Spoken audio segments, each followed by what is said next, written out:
Z tej nahody do Vodici prišli veľi školáre, studenti, prosvitní robotníky, ale i veľi druhých, ktorí chceli podziakovať za tot školský rok. Okrem Zoske Restura poprichodzali i vierni zo Skocura, Kuli, Subotici, Nového Sadu i druhých mestoch.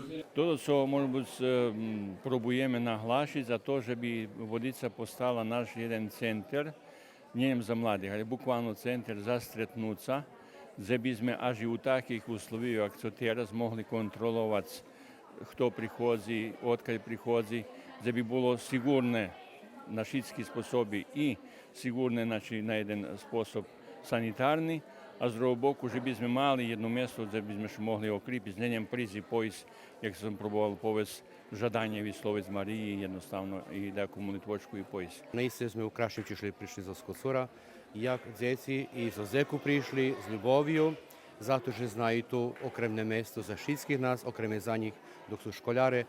Tiž tak, eto, Krašniči su bolo sveno i rodičok i všetky drugi, kotri hljiboki, cihi, počitovatele Mario Stelišća Vodici.